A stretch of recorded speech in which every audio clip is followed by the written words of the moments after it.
How does Jennifer make it to be the prominent woman, you know, on this list? Frozen out of nowhere. How does it make sense for a Marie Claire audience? It's a kids' movie.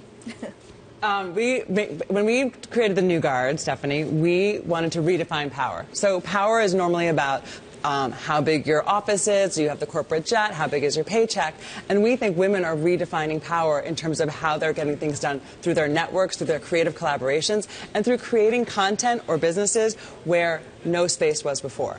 So Jennifer's story and how she changed the story of Frozen and then became the director of the movie really fits this bill. Tell us the story of Frozen, because it wasn't your first film. I thought Wreck-It Ralph was amazing, but there's other movies, Nemo, Shrek, I loved Brave. How have none of them compared to what Frozen has done? Well, I mean, I think we're still asking ourselves that question in many ways.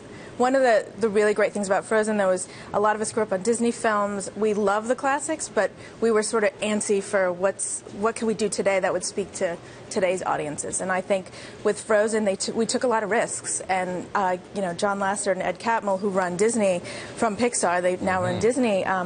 They saw my writing and they saw, you know, in me this way of loving the old, but kind of a feisty, authentic approach that we hadn't done in a while. And I think that doing that, it shook it up, you know, and that was great. Can you keep that going? Feisty authenticity. Look, we love feisty authenticity, and if that's what you think made Frozen what it is, fantastic. I don't know. But if I were Bob Iger or if I were John Lasseter, I know what I would want more of, and that's the same, because sequels, right, make a mint for all of the major studios, Disney included.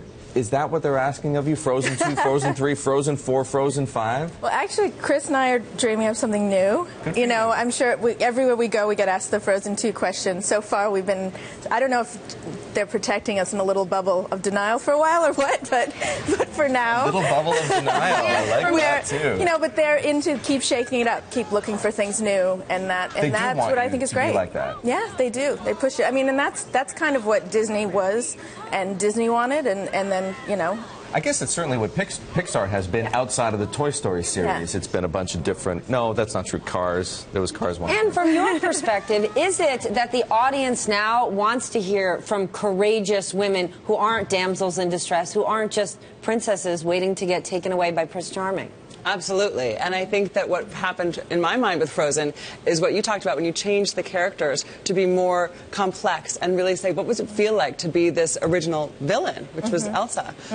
And so finding these authentic stories, I think authenticity is really resonating with audiences right now, and we're seeing that not just with Jennifer's work, with your own work here, and with also another group of women on the New Guard who are the new content creators. We sat down with Bob Iger just a few weeks ago. I actually want to play the shot right here. The Frozen costumes have been crazy since the movie came out, crazier than we ever anticipated. So we were not fully prepared to meet that demand, because who knew?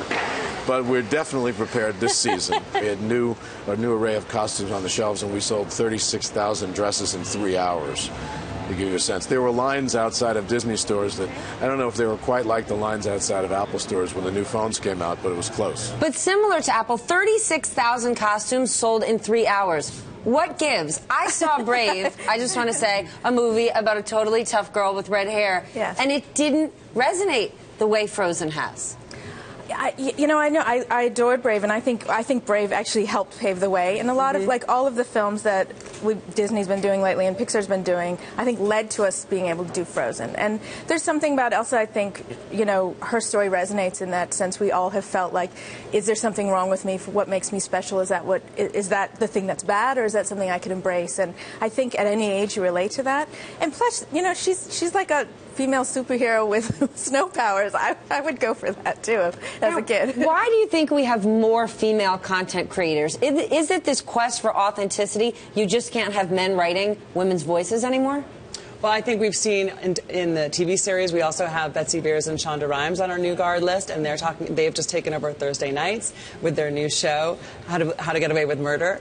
I think you're seeing a real resonance with the authentic female experience, and that is in the box office, in the ratings, we're seeing it's resonating. Is that true? Do you think In your experience, do men have difficulty writing in women's voices and vice versa? I think it definitely depends. I think a balance is perfect. Like, one of the things I loved about Frozen, there was Chris and I together, and we could challenge each other and push each other. And, you know, he would be the first to say at times he might go to something a safer place, a more, you know, familiar place with writing the female characters, and loved the idea that we were like, girls wouldn't do that, or we're like, girls will fight like that, or they notice those little details on the guy, you know, like that we were having a voice in the room, and the women in the room were getting, you know, more and more vocal, and it was actually so much fun because of that. So I think it's something. Can you give us an idea of what your next project is? Well, I'm actually writing for Disney live-action version of Wrinkle in Time, which is one of my favorite stories of all time, and it's a feisty, you know, young early teen girl who sets out to save her dad. And then Chris and I can't say, but well, we are doing a Frozen short, and I can probably say there will be new dresses with that. but we're doing that for March. Yeah, the new Olaf costume. Yeah, you know, an Olaf costume won't work with the sexy Halloween theme. I think that would be hard. When you're working on the new guard, do you have more women to choose from than ever right now because we've got more women in powerful positions? Absolutely. When you started this, was it sort of like, oh, here's those 10 girls again? Well, it's the reason that we did this is because there are a lot of those great female CEOs, women at the top of their fields, who we are so proud of and love to embrace in Mary Claire, have been celebrated and named, and we all know who they are. So we really wanted to find the next generation and not just name them, but find out how they're creating what they're doing. New businesses, new content, and new adventures.